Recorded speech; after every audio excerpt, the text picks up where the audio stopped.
రాష్ట్ర వ్యాప్తంగా సంచలనం సృష్టించిన నాగార్జున యూనివర్సిటీ విద్యార్థిని రిషితేశ్వరి కేసును కొట్టేసింది గుంటూరు కోర్టు. 2015లో నమోదైన కేసుపై విచారణ కొనసాగించిన కోర్టు చివరకు కేసును కొట్టేసింది. న్యాయస్థానం తీర్పుతో తమకు అన్యాయం జరిగిందని రిషితేశ్వరి తల్లిదండ్రులు గుండెలు పగిలేలా ఏడ్చారు. సాక్ష్యాలన్నీ పక్కాగా ఉన్నప్పటికీ ఈ కేసులో తమకు అన్యాయం జరిగిందని వారు కోర్టు ఆవరణలోనే కుంగిపోయారు.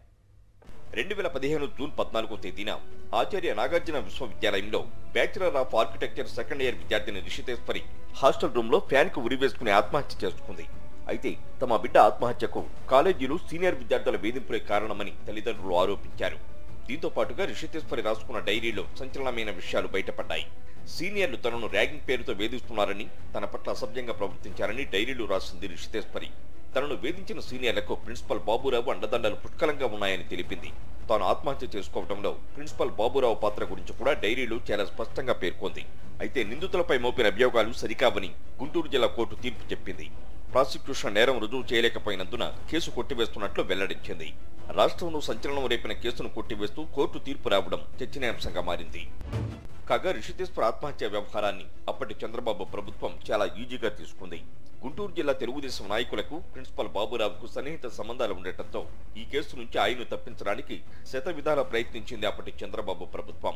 రిషితేశ్వరి కేసు వ్యవహారాన్ని చంద్రబాబు సర్కారు నీరుగార్చడంపై విద్యార్థి సంఘాలు ఆగ్రహించాయి. ర్యాగింగ్ చేసి వేధించిన సీనియర్ విద్యార్థులతో పాటు ప్రిన్సిపల్ బాబురావును సస్పెండ్ చేసి బాబురావుపై కేసు నమోదు చేయాలని పెద్ద ఎత్తున ఆందోళన చేశాయి. విద్యార్థి సంఘాల నాయకులతో పాటు వైఎస్ఆర్ కాంగ్రెస్ పార్టీ కూడా అప్పట్లో పెద్ద ఎత్తున ఆందోళనకు దిగింది. దీంతో అప్పుడు చంద్రబాబు ప్రభుత్వం రిషితేశ్వర ఆత్మహత్య ఘటనపై విచారణకు సుబ్రహ్మణ్యం కమిటీని ఏర్పాటు చేస్తుంది. ఆ కమిటీ పూర్తి స్థాయిలో విచారించి ప్రభుత్వానికి నివేదించింది. ర్యాగింగ్ వ్యవహారంలో ప్రిన్సిపల్ బాబురావు పాత్ర ఉందని కమిటీ నివేదికలో స్పష్టంగా పేర్కొంది. అయినా సరే చంద్రబాబు ప్రభుత్వం ఈ కేసును పూర్తిగా తొక్కేయడానికి ప్రయత్నించింది. దీంతో మరోసారి విద్యార్థి సంఘాలతో పాటు వైఎస్ఆర్ కాంగ్రెస్ పార్టీ ఆందోళన చేయడంతో పోలీసులు ఈ కేసులో ప్రిన్సిపల్ బాబురావును కూడా ఇన్వాల్వ్ చేశారు. రిషితేశ్వరి ర్యాగింగ్ వ్యవహారంలో ఆమె రాసిన రెండో డైరీ అత్యంత కీలకంగా మారింది. ఈ డైరీని రిషితేశ్వరి తల్లిదండ్రులు అప్పటి ఎస్పీ త్రిపాఠితో పాటు నాటి సీఎంగా ఉన్న చంద్రబాబు నాయుడును కలిసి కాపీని అందజేశారు. దాదాపు 9 సంవత్సరాల పాటు గుంటూరు కోర్టులో విచారణ కొనసాగింది. చివరకు గుంటూరు కోర్టు కేసును కొట్టివేస్తూ తీర్పు వెల్లడించింది. కోర్టు తీర్పుతో రిషితేశ్వరి తల్లిదండ్రులు కుప్పకూలిపోయారు. కోర్టు ప్రాంగణంలోనే తమకు అన్యాయం జరిగిందంటూ గుండెలు పగిలేలా కన్నీరు మున్నీరయ్యారు. ఈ కేసులో సాక్ష్యాలన్నీ పక్కాగా ఉన్నప్పటికీ తమకు అన్యాయం జరిగిందని ఆవేదన వ్యక్తం చేశారు. బాధగా ఉందండి. సాక్ష్యాలు ఎందుకు లేవండి? డైరీ ఉంది, పాప హస్తాలతో రాసిన 2 డైరీలు ఉన్నాయి. అంత అన్యాయం జరుగుతుందని అనుకోలేదండి అసలు. దేవుడు లేడు, ఎవరు కోర్టులు ఏమి లేవని ఏం మాట్లాడాలో కూడా తెలియట్లేదు నాకు అసలు. పాప డైరీ ఉంది, పరిగణలోకి సాక్షులు 170 మంది సాక్షులు ఉన్నారు అక్కడ. కనీసం ఏదో ఒకటి కూడా కనిపించలేదు వాళ్ళకి. ఈ కేసులో కీలకంగా ఉన్న రెండో డైరీ పోలీసులకు సమర్పించినా దాన్ని ఎందుకు పరిగణలోకి తీసుకోలేదో అర్థం కావడం లేదన్నారు రిషితేశ్వరి తండ్రి మురళీకృష్ణ. డైరీ పాప రాసిన డైరీని ఎందుకు పరిగణలోకి తీసుకోలేదో అర్థం అవ్వలేదు. ఈ రోజుకి నాకు అర్థం అవ్వలేదు. పాప డైరీ క్లియర్గా అందులో వీళ్ళు అరెస్ట్ చేశారు. నేను తర్వాత డైరీని కూడా డైరెక్ట్గా మళ్ళా ఇంట్లో దొరికిన డైరీని కూడా తీసుకొని వెళ్ళి చంద్రబాబు నాయుడు గారికి ఇచ్చాను, డిఎస్పీ త్రిపాఠి సార్కి ఇచ్చాను, ఎస్పీ గారికి ఇచ్చాను, అందరికి ఇచ్చాను.